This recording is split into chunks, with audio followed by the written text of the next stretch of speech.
여러분 반갑습니다. 시촌입니다. 여러분 놀라지 마세요. 여러분 이 집이 얼마인지 아세요? 이 집이 자그마치 9억 5천만 원. 와, 진짜로 놀라운 가격입니다. 하지만 현재 많이 떨어졌고요.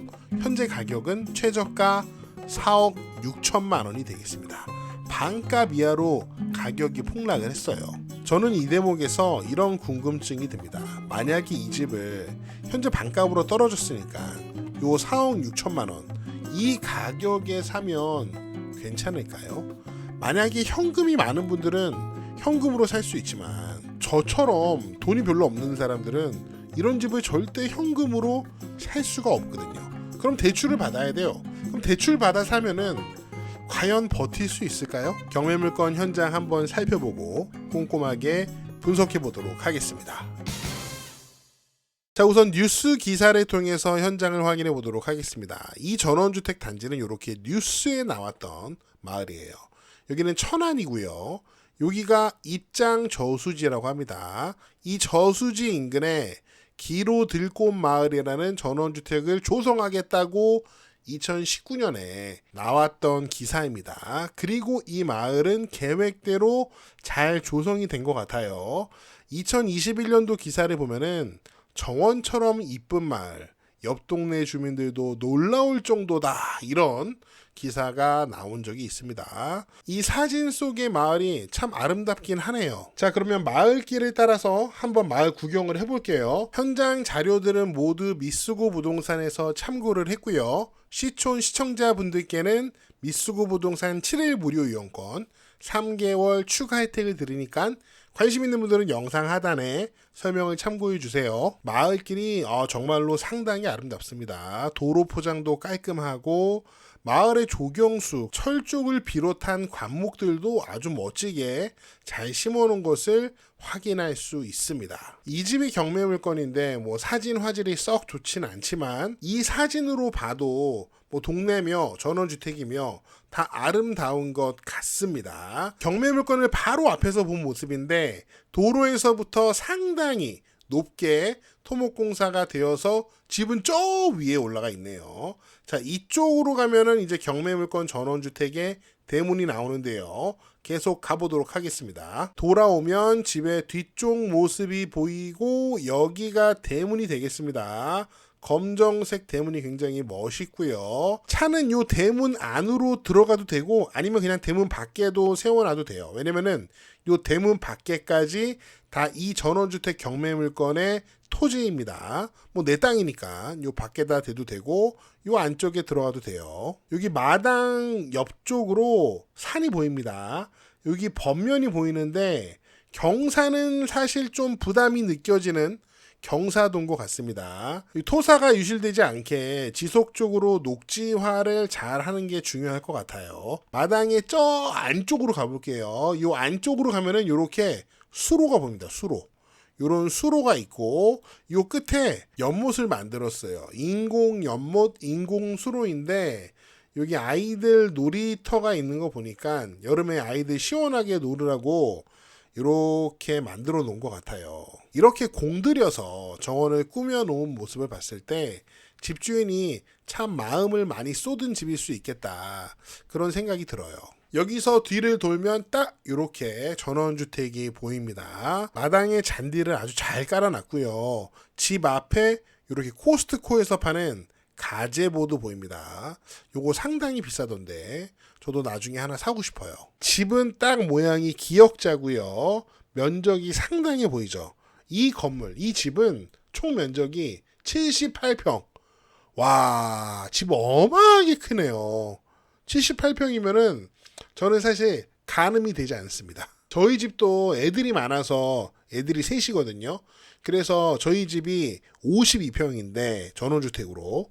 그런데 78평? 와, 저희 집보다 26평이 더 큰 건데 와, 저는 얼마나 클지 도저히 상상이 되지 않습니다. 그래서 좀 나이가 드신 부부 2인 가족이나 나 혼자 산다 하고 싶은 분들이 고려할 만한 집은 전혀 아닌 것 같고요. 저처럼 최소 애가 셋 이상 있는 집, 그런 가정들이 생각해 볼 만한 그런 집인 것 같습니다. 건축물 대장을 보니까 경량 목구조, 경골 목구조라고 되어 있고요. 목조 주택입니다. 면적이 상당하고 사용 승인은 2022년 거의 신축급이라고 볼 수 있겠네요. 자, 건물의 외벽 마감은 세라믹 판넬로 했습니다. 세라믹 판넬이 관리가 참 쉽다고 하고요. 그 대신 얘가 좀 비싸다고 하네요. 집 내부를 우리가 보지 못하기 때문에 정확히 알 수는 없지만 외장재 선택을 봤을 때 아마도 건축비가 상당히 많이 들어갔겠다 이런 생각이 들고요. 아마도 여기가 뭐 거실 공간인 것 같은데 이렇게 두 면을 유리창으로 해놔서 개방감이 상당할 것 같습니다. 자, 이 유리창을 통해서 보이는 모습은 이런 마당의 모습이겠죠. 굉장히 평화롭습니다. 그리고 아까 우리가 확인했지만 요 거실에서 바라보는 쪽이 이쪽일 텐데 이쪽 이제 숲 번면이잖아요. 그러니까 마당과 숲이 보이기 때문에 거실 창을 통해서 보는 풍경이 굉장히 고요하고 평화롭겠다 하는 생각이 듭니다. 이건 굉장히 큰 장점인 것 같아요. 2층에는 이렇게 야외 공간이 있어서 뭐 여기서 커피를 마신다거나 아니면 운동을 할 수도 있겠죠. 아닌가요? 소주를 마셔야 되나요? 아무튼 여러 가지 활동을 할 수 있는 공간도 있습니다. 현관의 모습이고요. 현관 앞에는 작은 석재 데크가 있네요. 집의 뒤쪽 모습. 자, 땅을 보시면은 경매 매각에는 굉장히 많은 땅이 포함되어 있는데 여기 보시면 이 작은 땅, 여기 또 큰 땅, 그리고 큰 땅 이렇게 있죠. 요 세 개의 필지, 그러니까 마당으로 고려될 수 있는 요 세 개의 필지가 합해서 300평 정도 됩니다. 대지고요. 집은 이쪽을 바라본다고 할 수 있겠죠. 남동향 집입니다. 요 300평에 더해서 요 작은 땅, 요것도 포함이에요.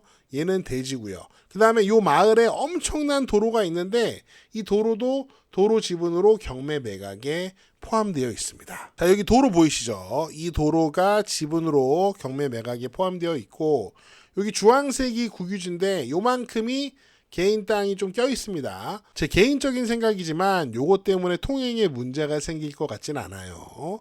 이 길을 이용하는 사람이 여기 엄청나게 많습니다. 이걸 어떻게 막겠습니까? 막아서도 안 되고요. 그럼에도 불구하고 이 경매물건에 관심 있는 분들은 이 도로 문제 꼭 확인을 해보고 입찰을 결정하셔야겠죠. 지도로 위치를 확인해 보시면 경매물건 전원주택은 여기에 있고 천안 시내는 남서쪽, 평택시가 북서쪽, 북쪽에는 안성시가 있습니다.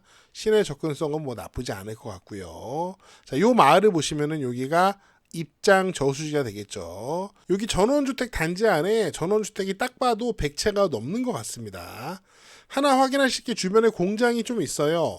북서쪽에 삼광 글라스 천안 공장, 뭐 유리 공장 있는 게 주변 사람들의 생활에 어떤 영향을 미치는지 저는 잘 모르겠습니다. 관심 있는 분들은 좀 확인을 해보시고요. 경매물건 같은 경우는 요 마을에서 한쪽 구퉁이에 있는 집입니다. 여러분은 어떠세요? 여러분은 이런 전원주택 단지, 뭐 이 전원주택 단지이건 다른 전원주택 단지이건 집을 선택한다면 요 한가운데에 있는 집을 선택하시겠어요? 아니면은 가장자리에 있는 집을 선택하시겠어요? 저는 개인적으로 가장자리가 좋습니다.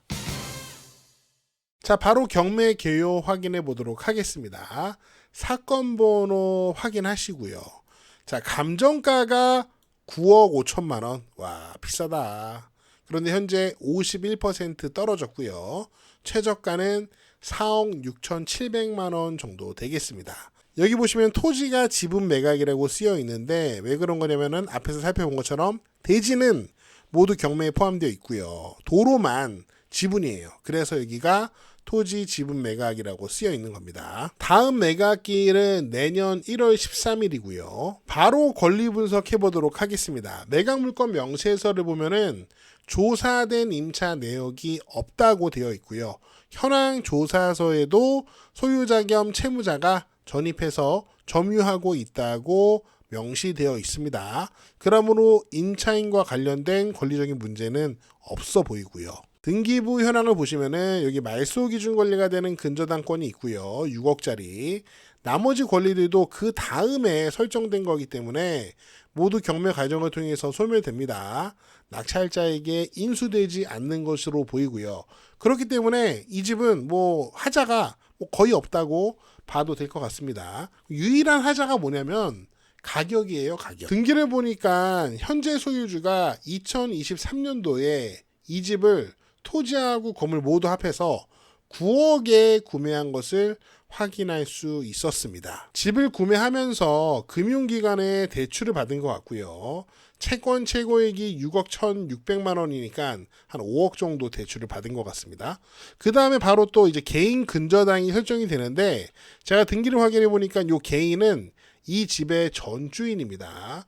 아마 이제 잔금을 모두 주지 않고 이렇게 근저당 설정으로 대신한 거 아닐까 하는 생각이 들어요. 그런데 선순위가 아닌 후순위 근저당이 될 수밖에 없었던 이유는 만약에 요 전 집주인이 선순위 근저당을 잡으면은 금융기관에서 대출을 안 해줄 테니까 어쩔 수 없이 돈을 받기 위해서 후순위로 밀려난 거죠.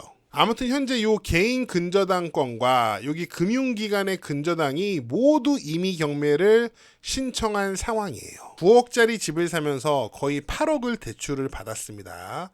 뭐 금융권과 개인 대출 사이에 이자는 차이가 있겠지만 그냥 일반적인 5%를 적용한다면 8억에 대한 한 달 이자만 330만 원 정도 됩니다. 이자만 얘기하는 거예요. 원금까지 합하면은 뭐 이거 감당할 수 있겠습니까? 잘 나가는 중소기업 뭐 아니면 강소기업 사장님이라면 모를까 이거 웬만하면 감당할 수 있는 금액이 아니에요. 그렇다면 만약에 여러분이 현재 최저가 수준인 4억 6,700만 원, 한 4억 8천만 원에 낙찰받는다면 어떨까요? 여러분이 1억이 있어요. 1억은 여러분 돈으로 하고 3억 8천만 원 대출받아서 이 집을 사면 어떨까요? 그러면은 3억 8천에 대한 한 달 이자만 약 160만 원 정도 됩니다. 이자만요. 원리금을 만약에 균등 상환하면은 부담해야 되는 돈은 더 늘어나겠죠. 그러면 사람들이 보통 요즘에 이런 생각을 하겠죠. 내가 4억 8천만 원이 있으면은 1억 내 돈이고 3억 8천만 원 대출받아서 투자를 하면은 여기다 투자할까?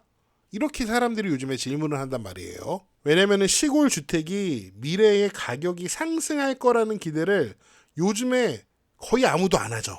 그래서 제 생각에는 이 집이 아무리 마음에 들어도 진짜 돈이 많아서 현금 여유가 많은 분이 아니면은 낙찰받기 어려울 것 같습니다. 그런데 참 신기한 게요, 여러분. 세상에는 돈이 많은 사람도 참 많다는 거예요. 그래서 반값 주택이 된 이 천안의 전원주택이 과연 이번에 낙찰이 될지 또 얼마에 낙찰될지 저도 참 궁금합니다. 여러분은 어떻게 생각하세요? 과연 다음 매각 기일에 현금 부자가 이 집이 마음에 들어서 낙찰을 받게 될까요? 아니면 또 유찰이 될까요? 여러분의 다양한 의견을 댓글로 남겨주시고요. 저는 다음 영상에서 더 재미있고 유익한 내용으로 돌아오겠습니다. 여러분, See you again!